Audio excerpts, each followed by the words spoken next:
All right. Start audio hijack. And away we go. You guys ready? Yep.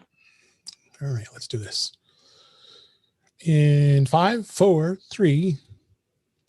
Welcome to episode 136 of ITWIOS, a podcast that talks about iPhone, iPad, Apple Watch, Apple TV, and related technologies. I'm your host, Dave Ginsburg, and my host, co-host, Warren Sklar is here. How you doing, Warren? I'm like tongue-tied. I thought I just got a promotion. I was getting excited for a second. We're co-hosts. You're the host. I'm just here. I'm good. Cold. Yeah, me too. Had to dig out again this morning a little bit, but otherwise, as I told you before we started, it's Friday tomorrow. So yes, it is. And we also want to welcome back to the show, Ms. Shelley Brisbane, the author and podcaster. Thanks for coming back to the show, Shelley. How are you doing? I'm well. Thanks for having me. Yes, and you probably are not experiencing as cold as weather as we are, but well, we're having a bit of a cold front. I'm in Austin, Texas, and a few days ago it was probably in the 50s, and it's like low 30s now. And because there's rain, the whole city is losing its mind. We got plenty of snow, so.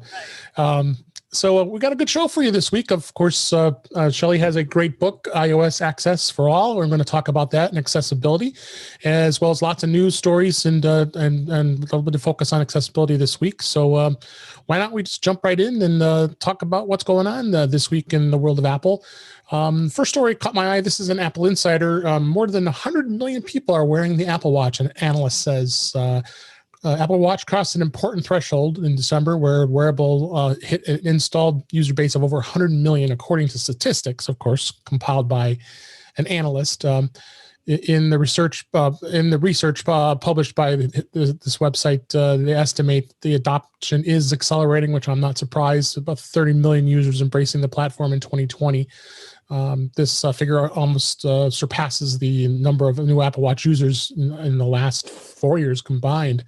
This is great to see, and I think a lot of people are using the Apple Watch just for, I think, fitness is a big thing, and tracking your health. And Shelley, do you have an Apple Watch? Do you use it?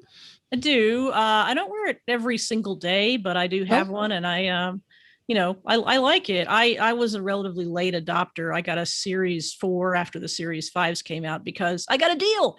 But I enjoy it. And Warren, of course, as you don't know, Shelley, but last week he upgraded to the Series 6 just because of beta. It was I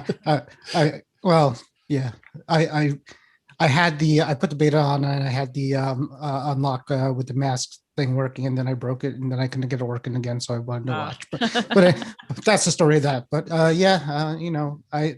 just thinking about it, I remember when people were asking me, what is that thing on my wrist? Not that long ago when I had the Series 0 when it first came out, and they were like, what is it? What does it do? And now it's you can't go too far without not seeing one. Well, there's 3 of us that have them here. There 3 out of the million, so go for it. Yes, many millions more, I think, is going to happen. So, and with the new face to unlock, this whole thing that's about to drop, I bet it sells a few more. I bet it does. With the numbers with the mask, yep. To be able to unlock your iPhone, with your Apple Watch with a mask on. Yep. Then next story. This was a 9to5 Mac. iPhone 12 mini sales continue to lag in early 2021, as data is suggesting. New reports today cites data from Counterpoint to research claiming that the iPhone 12 mini accounts for just 5% of total iPhone 12 sales during the first half of January in the U.S. This is only the latest report of growing catalog of data suggesting that a weaker than expected demand for the iPhone mini. They're saying that the sales, of course, are about 5%, and this keeps dropping. And actually, I'm kind of surprised because there are a lot of people. In fact, I know a lot of friends I have do like the iPhone 12 mini, but it is pretty small. And as Warren and I both have the 12 Pro Max, it's a little different size there. So, what do you think of this? I wonder if Apple's going to even stop making it, which is very possible. Maybe. I mean, 5% of iPhone sales is still probably a lot of money. Yeah. You know, I'm not sure how there's, you know, if their production allows it, that they could just continue making them and just produce less of them next year. Or if they continue on, then, you know, I could see them doing that. You know, I think it was a lot of people were like, we want it because we can't have it. And then when it came out, it was so close to the regular 12 that, you know, people decided not to go that small. But, you know, again, it's not for you. It's not for me. Right. No, too small. And Shelly, which do you have an iPhone 12 as your personal daily driver? My personal device, actually, I own a 10R. Oh, we lost your mic, Shelly. I did. Sorry about that. That's okay. I own a 10R. Well, I have. It just fell again. That is a little bit. I got to screw that down a little tighter. Sorry about that. So I own a 10R. I have a 12 and 12 Pro sort of loaners right now, and I'm really enjoying them. But I'm sad to hear about the Mini because I was a fan of the SE, and I like the idea that people have options for smaller devices, because I think this sort of relentless race toward larger phones, among other things, makes phones more expensive. And I suspect, and it's not so much an Apple Store thing now because of the pandemic, but I suspect when people line up the 4 phones that have the identical processor and they go, 12 Mini, 12 Pro, I think I'll take a 12. I think probably the 12 cannibalized the Mini a lot, which is too bad. Kind of the sweet spot. But we're going to talk about. I want to hear your thoughts on the 12 that you were able to get some demos from Apple and your accessibility in a little bit here. But yeah, I would not be at all surprised that that Apple decides that they've already, from what the rumors are, saying that the production is starting to curb out a little bit here. So it'd be interesting to see what happens. Next story. This was on Mac Rumors. The Gmail iOS app has out-of-date warning after 2 months of no updates as Google delays the privacy labels. Though Google has promised to update its suite of apps, it's going again back to December. We're in we're February here as we record this. That majority of their apps have gone months without an update, and continues to be an interesting saga to what Google is waiting for. Other than, of course, they don't want to have the tracking with this as well. But there has been a lot of speculation that Google is hesitant because of the privacy label, but they aren't saying anything. And a lot of negative feedback is out there as you hear it on social media. But there was an update since this article was released that Google has pushed a server-side update that removes the out-of-date warning when attempting to sign into a new account in the Gmail app. So, Shelly, I don't know if you've been familiar with this story or what's been going on with Google and why they're delaying it, but what did you think of this? I haven't followed it, but I'm just going to go out on a limb and speculate and say a couple of things. So first of all, for Gmail specifically, Google has all that information about the contents of your Gmail account back on the server. They don't even need your iOS device, certainly for browsing and for anything else that you're doing on your phone where you're generating new searches and stuff. They'd like to be able to dig into your privacy, but for the Gmail one specifically. Also, how many people are using the Gmail app? I wonder. I don't know. Yeah. Yeah, no, I do. And actually, you're funny you say that because I don't normally use it, but I do have it on my phone. But I do like the fact that it actually incorporates multi-factor authentication through the Gmail app itself. Because I had to sign into my Google account on my work computer today to access something, and all I had to do is open up my Gmail app, and it did the multi-factor authentication. Then you had to tap the number that was on the screen. So it was kind of cool that I did that. And I didn't have to have authenticator app to do that. So it's not a bad app, actually. Yeah. I mean, I've used it. Yeah. I make that joke just because, like, I downloaded a bunch of email apps to try and decide whether I wanted to switch away from mail at one point. And I remember thinking, I like the Gmail app. I have some specific issues with Google Apps because of accessibility, but the Gmail app itself is not terrible. But I don't know many people who are using alternative email apps who have chosen the Google app. Right. No.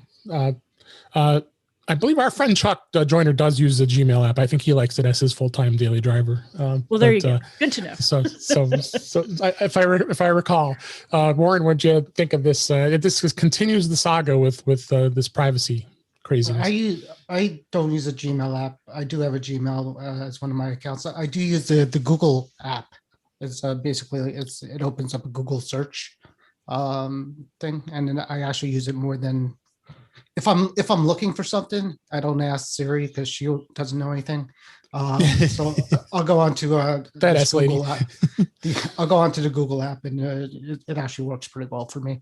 But yeah, I think we mentioned it before. I think they're trying to figure out what permissions they're actually asking for before they actually do this, because I think they're not even sure at this point what they're gonna tell Apple that they're doing. So they're stalling for sure, but I don't think it's fully malicious. I think they're just trying to get their T's crossed, I's dotted, things like that. The ducks in a row. Ducks in a row. Yeah, absolutely. And then next story here is actually a product announcement that Mac Rumors has talked about. It's from our friends at Sateki. They launched a dual-sided 2-in-1 USB charger that's actually for the Apple Watch and the AirPods. It's the launch of a USB-C watch AirPods charger, which is a 2-in-1 accessory that is able to charge both the AirPods and the Apple Watch at the same time. So basically, what you can do is you plug you plug in the adapter to charge your AirPods in the USB-C port, and then you can lay your watch on top of it, and that's like probably the size of the face of an Apple Watch. And it's exclusively being sold at Apple for $49.95. And it has like I said, it's got a dual side design because one side there's an Apple Watch charging puck, and on the other side there's a Qi-based wireless charging. So you can do Qi charging as well as wired charging and have two devices in a small little package. I thought this was a really neat little product, and it does have it does plug into the side of your MacBook or MacBook Air Pro as the USB-C, and make it really easy to charge your watch. Charlie, do you get into any of the chargers? Do you use any type of chargers besides the one that came with the watch? I actually bought I got it for Christmas. It's a phone, watch, and AirPods charger, which is kind of great. And so the phone sits at a 45-degree angle, the watch sits on top, and the AirPods sit behind the phone. And it's a real nice little design. I think what you're describing would be great for travel because it sounds like it's teeny tiny. Just put that in your travel bag and keep that for whenever we get to go out on trips again. Yeah. That traveling we haven't done in so long. Right, exactly. You remember travel, right? Yeah. like you just talked about CES with Tom Nerd, and I was on your podcast, and I did the virtual CES and I missed it. So a lot of traveling that we have missed this past year. So Warren, what'd you think of this? Is this something you're going to run out and buy? Traveling is good. That's what I think. Yes, it is.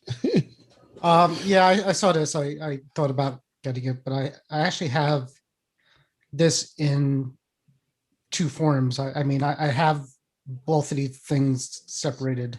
So I have the thing that looks is the thing on the right, the AirPod charger thing. I have something that looks exactly like that, and then I have something similar to the one on the left. So I could glue them together and make my own if I wanted to.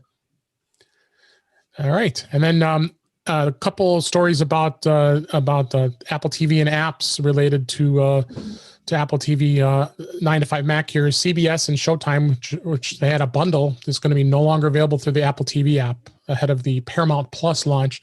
If anybody isn't familiar, about a week ago, CBS All Access and Showtime bundle for Apple Plus TV Plus is no longer available, lasting only 5 months since it was launched back in August 2020. So apparently that they aren't getting didn't get much traction for that $10 a month through that bundle. It's no longer going to be able to. If you are already a subscriber of it with that bundle, you can keep it. It's no longer possible to sign up as a new user. So as CBS is preparing to sunset the CBS All Access in favor of their new streaming platform, which if anybody watched the Super Bowl, they had ads all over talking about Paramount Plus, which is going to be launching in the US as we record this, coming up in a little less than a month on March 4th. But they've not officially confirmed this. This seems like the similar type of events when happened when HBO did it when they launched HBO Max last year. So it's going to be unclear to see where the bundle goes. Warren, what do you think of this? My only thought was we were confused about the Super Bowl commercials at first. Yeah. First one or two. We're like, what's going on here, and why all these people here, and they had like a what cartoon was it? They had a couple cartoon characters there probably on the hill. I was SpongeBob, I think. Was it SpongeBob? Was like, oh yeah, they did the SpongeBob when he sang at the Super Bowl or something like that.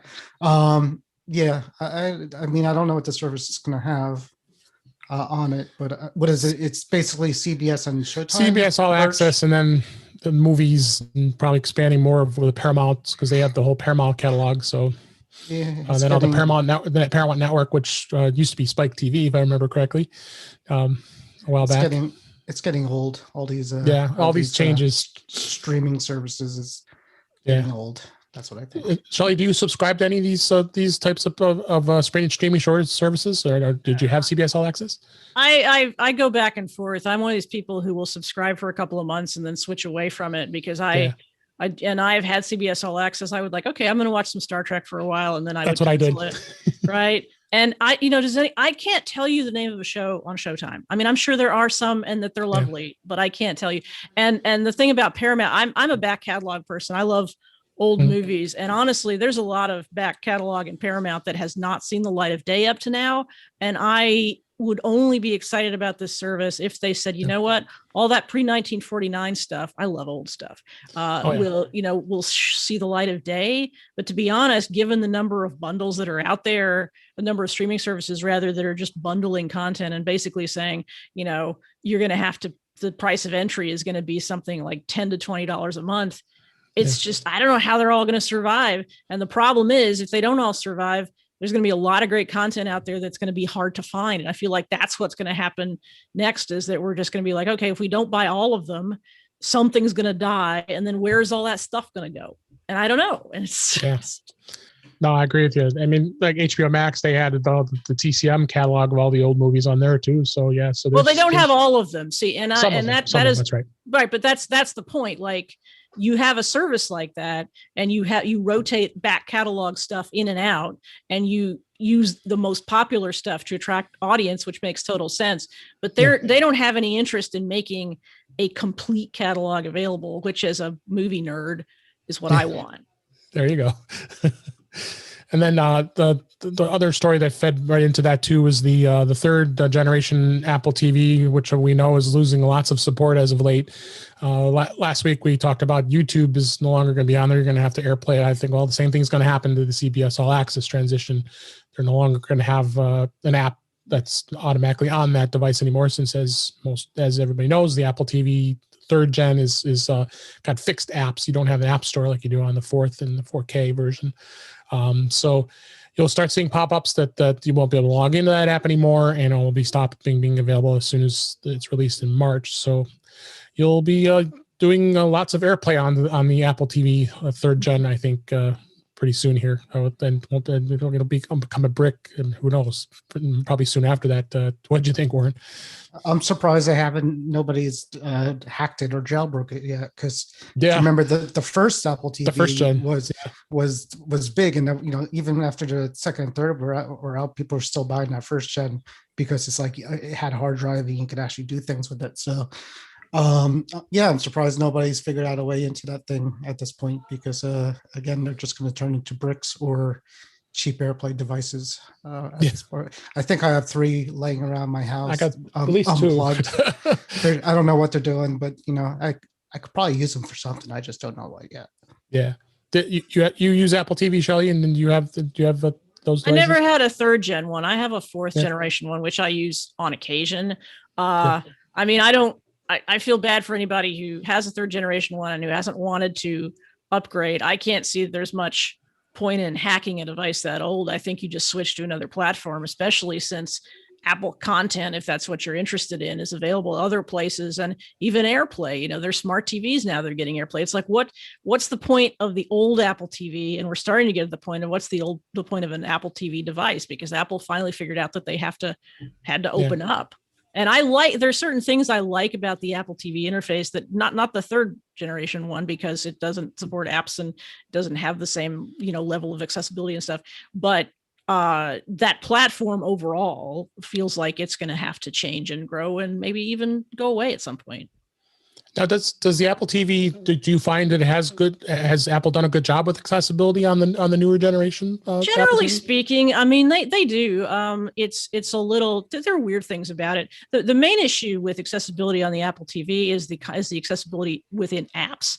And then there are some apps that have done a good job, and you can't assume that because an app is accessible on one platform that accessibility carries over to another. Apple TV is far better than average. Like if you said, all right, give me a streaming platform and give me a bundle full of popular apps, CBS and Hulu and Amazon and Disney and all, just pick half a dozen of them, whichever they are. Overall, the Apple TV is probably going to have among the better levels of accessibility, but that doesn't mean those individual apps are all accessible, and that's not Apple's fault. Apple put out the guidelines and said, here, make it accessible. And people like Hulu said, I'm sorry, I can't hear you. What did you say? Exactly. Oh, yeah, I hear you. And then next story here was actually Google Fi has decided they're going to be expanding VPN to iPhone users starting in the spring coming up this year. Google announced that they will be expanding Google Fi's built-in VPN service to the iPhone starting this spring, providing iOS users with another option to ensure that their connection is secure and private on a cellular or Wi-Fi network. Google also says that the VPN is exiting out of beta for Android smartphone users. Like, we don't really care about that. With VPN, users, of course, can stream, browse, and download on encrypted and private connections. And of course, Google Fi used to be called Project Fi when it first came out, and they're now a carrier that's now based and piggybacks off of T-Mobile and U.S. cellular networks. And they did roll it out to iOS devices. I think it was late last year. So, Warren, do you use a VPN at all on iOS? I don't. Not on iOS. I have one on my Mac. I use every so often, but not on iOS. I never really. I mean, there's not much you could do on a. Well, there is, but there's nothing I thought about doing. Not that I do anything bad, Well, you could watch Star Trek Discovery on Netflix. You could, or you could, maybe get a hold of, the WandaVision when you don't have Disney Plus. There's things you could do. Naughty things. Naughty things. But just the whole VPN with Google. It's when you try to talk to somebody who's like one of those Google security, not jobs, I would like to say, the ones that are so like against Google that and then you say, but they're making it private with VPN, and watch their head explode and try to figure out what that's going to mean for them. But my nephew has Google Fi. He's had it since it came out. He's always had a Pixel, or now he has a Samsung, and he likes it. He says it's a weird system. It's not unlimited. It's like you pay as you go, but it still comes out pretty cheap for the most part. So I heard decent things about it. Shelly, do you use a VPN at all on your iOS device? Back when we were traveling again, I used it primarily for you going to unsecured Wi-Fi networks. So I had a deal for a while. I used TunnelBear, and for a while, I think you can still do it, where you can buy a year's subscription. And if you buy it that way, it's really cheap. And I would only run it when I was I used to work a lot at coffee shops or when I would travel, and I would just use it for that. Not so much for occasionally media content. There's some stuff from Canada that I wanted to watch, and I would do that. Sure. But I'm not going to Google for my VPN. Sorry, that's just that's why I was waiting for someone to say that. I said, no. I'm an Express VPN customer, which I'm very happy, and they have a very good, robust service. And I agree. I don't think I'd be utilizing any of Google's VPNs. The nice thing I found out with TunnelBear, my subscription lapsed in November. I think I had gotten some sort of holiday-based deal a year ago, and it lapsed in November. And when I was looking at all my subscriptions, I looked at it and I was like, I bet that'll cost me a lot to go back and get.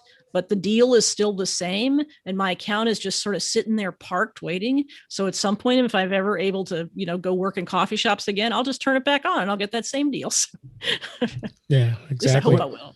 You just got to be. What I was going to say is, VPNs are still companies, and if you do like a search on the web, say VPN caught, and then hit enter, you'll find Article 7 VPN service found recording user logs, even though they said they don't. And there's a whole bunch of things like that. So, I mean, it's everybody thinks they're impermeable with VPNs, but it's still a tech company. So, be careful. Yes, be very careful. And then one last story I have here is another product that I wanted to talk about. Pop sockets. Pop sockets are very popular among. I'm not a big pop sockets fan, but I know a lot of people like them because they got the little socket and you got it right between your fingers. You can hold the phone. Well, they announced today a new pop socket accessory. This was on Mac Rumors actually today as we record this. The Pop Socket 2 Photo. It's a stand that attaches to the back of the pop grip and installs on an iPhone, and now you're able to attach it to any tripod using your pop socket. It comes in black, and it's compatible with the 1/4 inch 20 tripods, which is standard.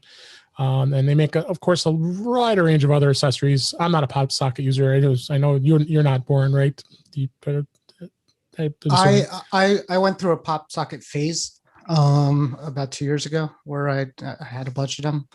My wife still has a few, and I thought they were doing something with the MagSafe.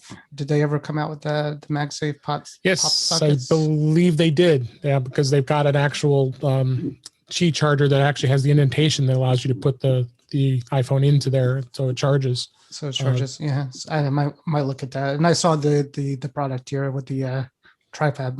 I mean, if you, I'm thinking about it, and at work we do use a tripod with an iPad and an iPhone here and there, so it could come in handy. But I'm not tripoding myself here at home, so I don't really need it.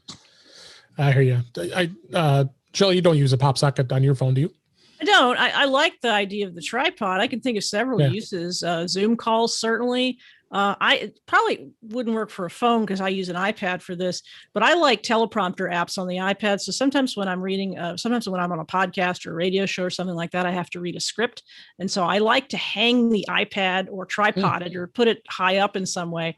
And if I could do that with a phone, in theory, that would work. But I think mostly if I used it, it would be for Zoom calls, things like that. So when I don't have my laptop nearby, or sometimes I have a daily meeting I do on Zoom now, and that's right at noon. And sometimes I get really hungry and I'd like to take my phone into my kitchen and be in the meeting on the phone in the kitchen. So, well, in fact, the camera I'm using right now is using the using the Camo Studio, and I have a 10R sitting on a tripod right next to me now. So I played with that. That's a fun app. I like it. I haven't used it much, but yep.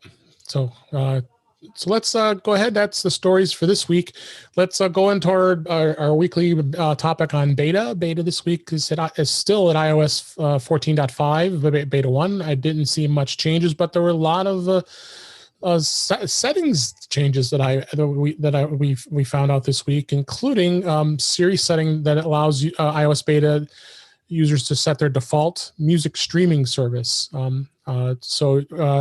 They announced these beta versions, but now you actually can go into to the S Lady and set which is your default music service, as well as they're talking about podcasts. So you'll be able to have the ability to do that. And you will also have the ability to do some safe browsing. So, Warren, have you the beta guy here? Have you tried any of this yet? I haven't. I don't have another music service installed on my phone, so I haven't tried that yet. The maps thing I haven't tried yet, but I should. And I haven't tried the other one. I'm still fascinated with the unlock with the mask feature. So I figured you were. I mean, I go with your headphone mask that didn't pan out too well. Well, right. Oh yeah, I got this thing from CES, Shelley, that they announced. It's a mask with a built-in microphone and earphones, and they touted it was horrible. It was basically something. I mean, that's 3 points of failure right there. Like, one, you pay $50 or whatever it is, and it's like, oh, the microphone doesn't work. Well, now I just have a useless thing, and the mask is old and dirty. And okay, yeah. It was literally like a regular mask, and then like if I took a pair of like $5 earphones and like sewed them into it, it was. Oh my God, that's terrible. Yeah, it was horrible. That does sound like a total CES thing. Like, well, the concept is good. If you do it right, it would be good, but it just wasn't done right. But back to what we were talking about. What was it? So we have the default streaming service is Yeah, one the of the streaming, things right. that's going to be available, and then default podcast player, which I find interesting too. I'm seeing a trend here. I'm seeing a trend that Apple's worrying about their monopolistic ways of having to say, hey, you have to use our apps, but they already gave in on mail, they already gave in on browsers, so now they've moved now on to the podcasting and music player too. What do you think? The podcast thing is great. I mean, I think for a long time, Apple has been far behind a lot of its competitors in terms of, I haven't used Apple Podcasts in ages. Every once in a while, for the book, I have to update it every year. And I look at it and I'm like, oh, I guess I better subscribe to a couple things in Apple Podcast.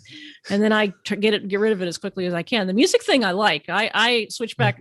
I'm terrible with subscription services. I switch back and forth. And right now I'm using Apple Music, but I'm probably going to be going back to Spotify at some point. I mainly do it because I have free trials and stuff. But yeah, I love the idea that you can switch. And especially if you want to use other devices to play your music, if you're going to AirPlay it, if you're going to go to a HomePod or something like that. I mean, that's anything that'll do AirPlay. And you can use your phone as a conduit for all of that. I think it's great. I'm happy Apple's doing that. Yeah, me too. A couple other things that were happening. Apple Maps, they're adding a Waze-like feature in there with crowdsourcing, which I found to be really interesting. Warren and I both talked about this yesterday on Mac to the Future with Guy Searle. This is an interesting coming out with the Apple Maps feature that's going to allow you to be able to report accidents, hazards, and speed checks along the way. So if you want to be able to report that accident or hazard or speed check, you can do it from within Apple Maps and as well as through CarPlay on Apple Maps. So it's going to have a nice big button on there. You can tap, there's an accident here. You can tap it and report it. So interesting. And doing it to similar to what Google does with Waze. So what I haven't tried is if you actually need to be in the maps, if you actually need to be like in an active map to do it. Because it would actually be good if you're just driving around and say, hey, yes, there's an accident here, Yeah. Well, with the pictures they're showing on Mac Rumors, it looks like that they were in a trip and they went and tapped report an accident right where they were. Still a live test. Yeah.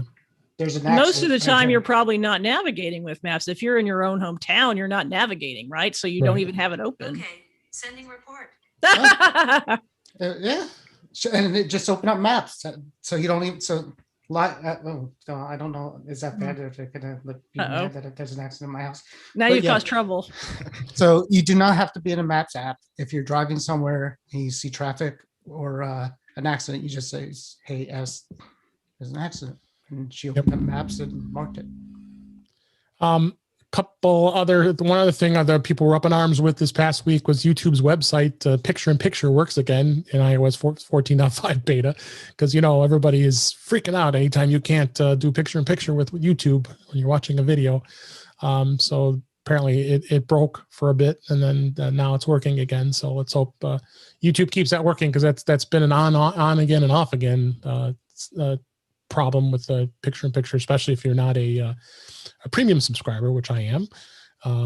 So it'll be interesting to see where that goes. So, all right, well, that's beta for this week. We went through that, and I wanted to move on and talk about Shelley's new updated book, iOS Access for All. So you updated it for iOS 14. And Shelley, how long have you been publishing this book now? Since iOS 7. So that goes back.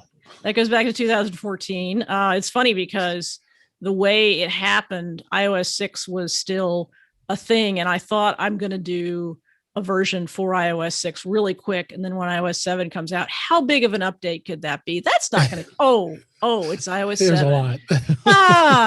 And I didn't end up publishing the iOS 6 version, which I think was good because once we sort of learned what iOS 7 was going to be, I just changed my plan completely. And so I've been doing it since then.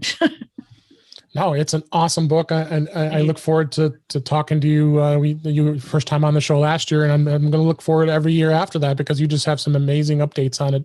Thanks. And I highly recommend this book. And some of the things I wanted to talk about was not reading the whole book here, but we want to go through and actually find out some of the highlighted features that were released for accessibility in iOS 14 that you covered. Sure. Well, there's several features that have to do with VoiceOver, the screen reader that's part of iOS, and artificial intelligence or augmented reality, artificial intelligence primarily. And so it's just to back up a little bit, a screen reader basically reads the interface if you're blind or visually impaired or have some other print disability. And VoiceOver is the name of the screen reader that's part of iOS. I never know how many people know that, so I feel like I should explain it. Oh, thank you. But what they did in iOS 14 was add a number of features that allow VoiceOver to describe what's being seen either in the camera or on the iOS screen. And collectively, those features are called voiceover recognition. So the practical application, for example, is you could take your phone and in the camera app or in the magnifier app, you can point it around your room or your neighborhood, and it'll have it identify things like that's a red car, that's a street, that street sign, and it'll actually read street signs or other incidental text it finds in your environment. And that's useful if you're visually impaired and you want to know, what does that sign say? You want to know, oh, I think I'm going down the street to, they said there's going to be a red car out front. Oh, well, there's a house with a red car. Now maybe I'll find the house number. Any number of reasons that you might want to know what the images are in your camera. The other thing, and this is a really interesting tool that they added, a lot of apps are VoiceOver compatible, which means that the VoiceOver screen reader will read what's in the app interface. It'll read the menus, it'll read the button labels. Sometimes apps are not compatible. And what happens if you in VoiceOver are reading an app or using an app like that is you'll get button, button, button, label, label, label. And that doesn't mean anything to somebody who's blind or visually impaired. Well, screen recognition using the machine learning in the phone will now actually attempt to identify what those interface items are. So for example, the back button at the top left of most screens, it knows what that looks like. So it'll say that's a back button, or it'll read a label that has a word that hasn't been identified in the accessibility API. So even though that label is perfectly legible in print, it's not been made accessible. So that's a really cool way to make apps that aren't otherwise accessible at least partially accessible. It's not perfect, but basically voiceover recognition is doing a combination of providing information about your environment around you and information that's on your phone screen. Another thing I'll mention is image recognition that's also within the voiceover recognition suite. So how often have you seen a tweet where there is another tweet or something else that's pictured? So they've put an image in the tweet, but it has text in it. That is the most annoying thing in the world if you're blind, because you can't read that. That doesn't have text. So what image recognition does is essentially OCRs that text and reads it for you. There have always been ways to get around it. You could take an image and scan it in the phone and have it, but I'd have it read to you, but it's like 2 or 3 extra steps. And so the whole voiceover recognition suite with machine learning has made it possible to automate a lot of that stuff and just, give you better information about your environment. That's great. And for some of the other features, one thing I know everybody's really liking the magnifying glass or the magnifier. That I know that's become a mainstream thing now because it's in the you can put it in. Now the magnifier that's in for low vision, they've done some more updates on that, right? Magnifier came out first in I think iOS 11, and in iOS 14 they gave it sort of a facelift. They also made it sort of a quasi app. Before, you would enable it with accessibility shortcut and it wouldn't appear on your home screen, but you could call it up with a triple tap of the home button back when we had home buttons. But now, once you enable it in settings, it'll show up as an app on your home screen or in Control Center. And so you can use it just the way you would use a magnifying glass. It has levels of zoom that are based on the quality of your camera. It also has the ability to change contrast. You can freeze frame. So for example, I will take and magnify a label for something I want to cook. I want to read the recipe on it, or I want to read what's in it, and I'll freeze frame that. And then I can look at it to my heart's content, even after I've put the box down. There's a special feature in Magnifier for iOS, for iPhone 12 Pro, 12 Pro Max, and 2020 iPad Pros, all of which have the LiDAR sensor, and that's called people detection. And using LiDAR, people detection allows your phone to tell you whether there is a person in your vicinity and how far away they are from you. And that's useful if you want to maintain social distance, for example. It's coincidental that it came out in 2020, but it's also helpful. Like if you're a blind person and you're walking through a train or a bus and you want to find out which chair is occupied or not occupied without having to touch the person nearby, you can use your phone to identify whether there's a person nearby. So people detection, again, is only available in the LiDAR equipped devices. Mm-hmm. What's exciting about people detection, and obviously Apple isn't telling us this, but the use of LiDAR for an accessibility feature says a lot about what kind of accessibility we might expect if Apple ever does any sort of wearable devices. Because I think a big issue for people who have accessibility interests is whether, say, glasses or VR headsets would be accessible to them because it's such a visual environment. But the fact that they're using LiDAR in this way and not just taking a feature that everybody else has and finding a way to make it accessible, but creating a custom accessibility feature using the hardware and software that's already in the phone, that's pretty exciting stuff. Yeah, really exciting. LiDAR is just amazing, and I think there's just more and more we are going to be able to do with LiDAR, with accessibility, but with with just photography in general. So it's really great. And then as far as the hearing part, I was intrigued. I was going to talk about this tip last week, but I wanted to save it for this week with you. Is the sound recognition. When you enable it, it does allow your device to listen to a familiar sound like a baby crying or a siren. Have you used that? And how does that really work? It works surprisingly well. Basically, there are a number of sounds listed in settings. You can't tune it to particular sounds. Yeah. Baby crying, water running, a loud alarm, a phone ringing. There, I think maybe 8 or 10 of them. And basically what you do is once you turn sound recognition on and tell the phone, this is the sound I want you to listen for, whenever it hears it, it'll flash an LED flash at you. So if you want to know whether your doorbell's ringing or your baby's crying or your water's running, and it's a great feature, which again, I feel like has so much potential because those are specific sounds, and it's tempting to go, well, why didn't they do, I think dog bark and cat meow is in there, but, oh, why didn't they do my favorite sound? Well, this is essentially the opportunity for you to see what the technology makes possible. There's all sorts of ways they could improve this in the future. But as a practical matter, knowing whether your baby is crying or your doorbell's ringing, that's pretty darn useful for somebody with a hearing impairment.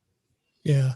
And then the other one that was a lot of press got a lot of press when iOS 14 first came out was the back tap, doing, the assistive touch, being able to back tap. And then many people were turning it on, but, especially when you set the back tap to do a screenshot, like I'd be doing screenshots like crazy, with the back tap.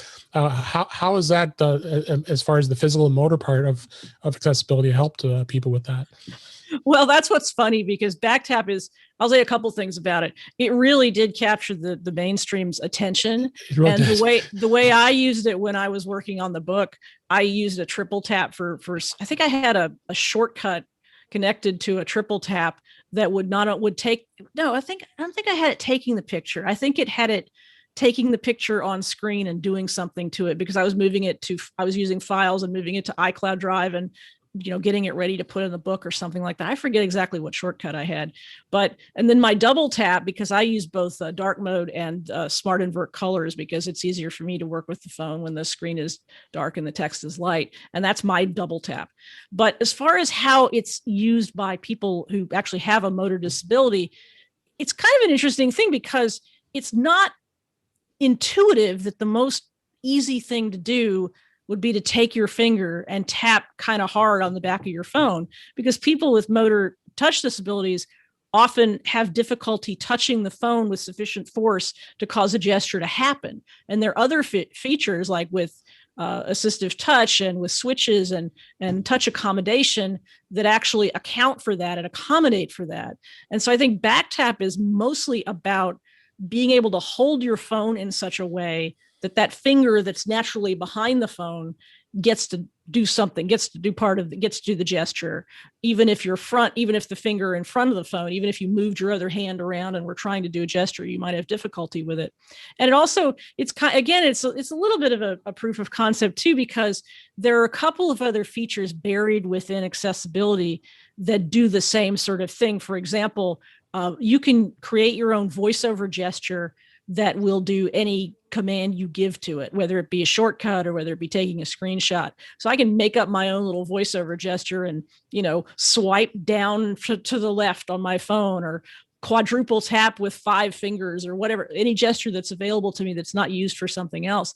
And there's a couple of other places in iOS too, where they've essentially created the ability for you to map a gesture or an action to something that it's not intended for, which is great, because that means that as they continue to evolve the phone and the operating system in such a way that like it does more and more stuff, if I physically can't do that stuff for some reason, if I can't do it the way the mainstream would, I've got 3 or 4 other ways to do it, whether it's making a voiceover gesture or using a back tap or creating a shortcut. Apple is saying to me, all right, well, I didn't think about the fact that you wouldn't be able to do this gesture in the way that it's typically done. But you know what? Here's an interface over here that's going to allow you to do it in the way that's most convenient for you. Yeah, no, it was definitely unique. And like we said, mainstream jumped on this quick, but it's a wonderful book. I not only do you do a lot of great stuff about accessibility, but I like how you've really gone through and talked about the history of what's going on with Apple and what they've changed, the services that are available. You described the iPhone, which is great, which we'll talk about iPhone here in a minute. But no, it's really a well laid out book, and I think it's a great read for anybody, even if you're not as need the accessibility information. I think it's still worth it, and being able to take a look and read this book. It's really great. I appreciate you saying that. I feel like there's a tendency with accessibility to only talk about accessibility, but everybody who has an iPhone with a disability also needs to know what iCloud Drive is, or also needs to know how the control center works. And so I couldn't explain the things I needed to explain without that context. And because nobody was telling me that I had a word count limit, I kind of just kept going. Oh, that's what I mean. That's what I really liked. I mean, you talked about iTunes Match, you talk about iTunes, you talk about the Apple Music. You're talking about all the stuff that we all use all the time. But people who have some accessibility issues, they have they need these available on the iPhone. You need to know about these services too, and what they can what they can do. So no, it's just a great read, and we definitely have links in the show notes on how to get the book and grab it. And I appreciate you giving us some insights on the accessibility. Kind of moving on a little bit, and you mentioned earlier in the show you had we were able to get some review units for the iPhone 12 and the 12 Pro. I was curious as far as accessibility goes. I know in the book you talk about Apple took a long time to. I mean, I remember reading back when you said I had a 3GS too, and I know you say that was your first iPhone, and it was very difficult for anybody with the limitations with accessibility back in those days. But Apple's come obviously a long way. How's the 12 really gone from back then to today? Well, the 12, I mean, most of accessibility is a software function, as you can imagine. And so every once in a while, there is something that's done in hardware that has accessibility implications. And the 12 is not a real good exemplar of that. The 10s are a better exemplar, because when the home button went away, it meant that gestures had to change. And I think for some people with physical disabilities, or even for blind people, the change to swiping up was a challenge, because there's an alternative version of that for VoiceOver. So if you're talking about the 12 specifically, there's not a lot in terms of things that are new in accessibility. Well, there's not a lot about the 12 that is specific to accessibility, other than, say, the LiDAR and the support for AI-based features like voiceover recognition. And that's supported in the hardware, but it's turned on in the software, if that makes any sense. Okay. So, but it sounds like you're happy with the 12 for you want it to be your daily driver at this point? I don't know. I'm cheap. I think I'm probably gonna I'm gonna end up sending it back. I'll be honest. I love the 12 Pro because, and it's not even just the LiDAR. Even the 12. People talk so much about the 12 Pro and 12 Pro Max cameras because people who care about cameras pick those two phones, which makes sense. But the 12 camera is great. The low light photography in the 12 camera is amazeballs. And the only reason that I know that the 12 Pro is better is because I have one. If I didn't have one, and if I were comparing it to my 10R, which is still a fine phone, I wouldn't know. I would be super impressed by the 12, and I am impressed by the 12. Its low light photography is really quite amazing. And if you're It is. not the best photographer in the world, it'll compensate for your mistakes. And oh, by the way, it's got all the AI-based accessibility features, so I can point my camera or my magnifier app at something and have it tell me what's going on in ways that it couldn't before. So it's a solid release. And I said when the line was announced that I love the idea that they basically created a baseline, so you're not having to choose whether you get the crappy processor or the good processor. You're choosing really fine-grained stuff, like, do I want the best camera, or do I want the better camera, or do I want the tiny phone? And it just makes it easier to sort of justify your choice, which is why I'm still so sad that the iPhone mini isn't doing better. Yeah, I agree with you. Warren, did you have anything to add before we move on to the tips for this week? No, just definitely got me thinking a lot. And my only comment is a lot of these accessibility features make it into the mainstream, but they also make it into the in between, like where I am now, where my vision's, I use magnifier all the time, and I wouldn't have needed it maybe 5-10 years ago, but I do now. And it's a great feature. I can't. I'm either putting on reading glasses or using magnifier. And the same with the sound thing with the dogs barking. I use that too because I sleep with earplugs in my ears because my wife watches TV, and it's good to have something to if my dogs bark, to know if they're barking. So a lot of these accessibility features are just great features on the phone that a lot of times they just make it into the mainstream because people see how great they are. So I'm into it. No, that's great. I really appreciate your comments on that. And let's go ahead and we'll move on to a couple tips here. Actually, I found this was an interesting tip. This was an article in 9 to 5 Mac. I didn't even know about this. The AirPods, AirPods and the AirPods Pro. I've got a pair of AirPods that are actually the first generation AirPods, and they originally launched back in 2016. I can't believe it's been 5 years since the AirPods first came out, and they've got distinct models now with the AirPods and the AirPods Pro. You and I both are using the AirPods Pro, Warren, but they don't give any specifics as how many battery cycles will be left for this, and these old AirPods had died pretty quickly on me. I think within a year to 2 years, they were already diminished in this. So, but this company actually came out here as far as offering a replacement, and it'll be with the AirPods Max, which I wouldn't understand. You wouldn't be doing that because you already got warranty for those. And what they'll do is they'll actually send you a refurbished, clean, and updated version, but with the same model of your AirPods for like around $60, and it's cheaper than going out and buying a new pair if you didn't want to. So you swap. Basically, what you do is you put the order in, you swap it, and you order it. They're going to ship you a new set that you keep the case, but you get the new AirPods, and then you send back the old ones, and for about half the cost of what a new pair of AirPods would be. So I thought this was interesting. It's a company called Pod Swap, relatively new service, and I actually tried it. I'm actually I went and bought them, and it looks like for the AirPods it's $59.99, and then for the AirPods, if you I believe the AirPods Pro will be a little more, but some easy options to take a look at this. Warren, what'd you think? I thought this is pretty cool. Yeah, I'm looking at now. AirPods, the Pro. No, they don't have the Pro yet today. They have you could get one or two right now. So one's 59, and the other's 89.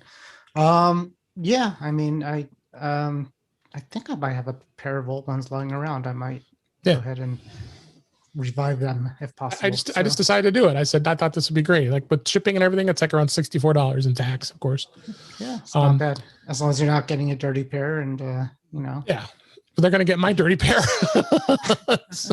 They must do. I mean, I don't know what they do with them, and they must.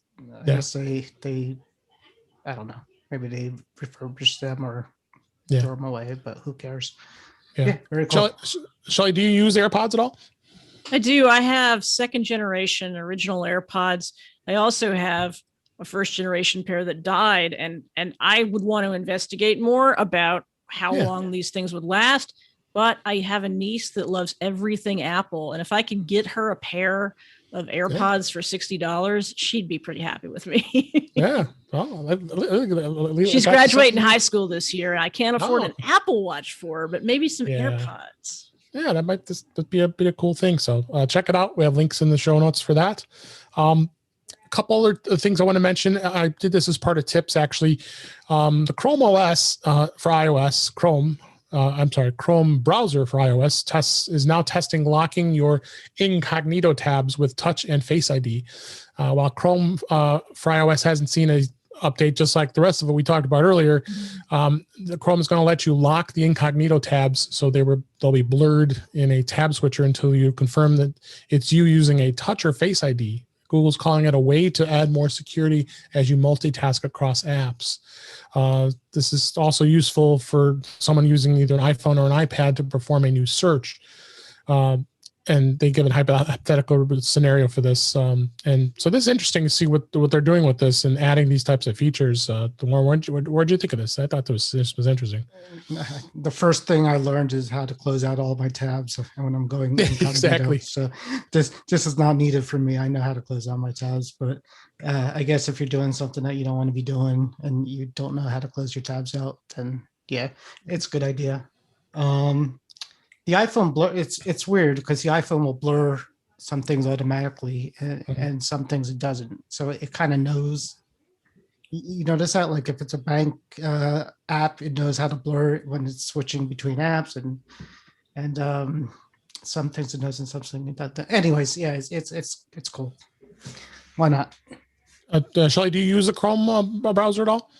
I do. I don't use incognito nearly as much as I should.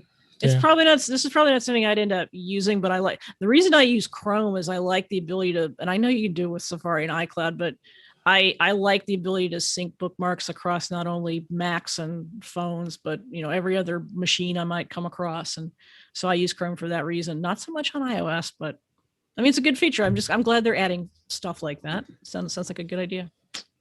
Absolutely. Then one last thing I want to talk about was the Microsoft To Do. They've had a To Do app for a while. I forgot that they bought was it Wunderlist, I think it was. Yeah. And they turned it into Microsoft, of course. And Microsoft To Do has now added a new home screen widget for iPhone and iPad. And they released this update today as we record this for those devices. And the big focus was to being able to have the 3 new widgets that'll make it easier to manage your schedule from your to-do list. So it's right into the widgets, which I think is really cool. I don't know if do you use this at all, Warren, to do this with the Microsoft? I do. They also have a Windows app. So actually, I put the window. I use the Windows app because I use Apple reminders for my reminders, and To Do reads off that if you have the iCloud sync to it. So I use a To Do, and I have it on my phone. I haven't put the widgets on because I don't think I have the space for it on my screen, but they are there. I can confirm they're there. Absolutely. So, all right. Well, I think we've come to a close of another episode. What a great discussion. And we'll ask if we could find Shelley here in just a moment, but let's go ahead and wrap things up. That is a wrap for this week. Please send your comments, questions, and suggestions to our email address, feedback@intouchwithios.com. You can follow us on Twitter @intouchwithios, or you can subscribe in your favorite podcatcher, including Apple Podcasts and many others. But better yet, go to our website at intouchwithios.com, where all the links to all the ways to listen to us are there. I am Dave Ginsburg, and you can find me on Twitter @DaveG65. And Shelley, thank you so much for being here. Where can everybody find you and all your great work? Well, Dave and Warren, thanks so much for having me. You can follow me on Twitter. You can follow me on Twitter @Shelley, SHELLY. I've got Twitters for the book and for the podcast, but I'll just tell you the websites for those. The podcast is Parallel Pods on Twitter, or just go to relay.fm/parallel. It's a podcast about technology and accessibility all together in one little package. And then the book is at iosaccessbook.com. You can buy the book directly from my site in EPUB or PDF format, or I will sell you a zip file that's a combo PDF and EPUB because people want that. Or if you want to, you can buy from the Apple bookstore, which is easier for you, but less lucrative for me. Do what you think is right. Yeah. Thanks so much. And yeah, please go check out her podcast. That's an absolutely great podcast to listen to. And Warren, thank you as always for being here. And anything going on in Mac to the Future, our Facebook group this week? Yeah, just normal stuff. But I rather thanks Shelley for being here as well. And definitely, it's always good. I learn more, with you being on the show than I think a lot of other times. So it's really beneficial for me. I'm gonna go play with some of the things you were talking about. But no, thanks again. We really do appreciate coming. Yes. I learned a few things as well. I'll be going and learning some more things as well with accessibility. So, all right, everybody. Thanks. I hope you enjoyed the show. Thanks so much for listening, and we'll talk again soon.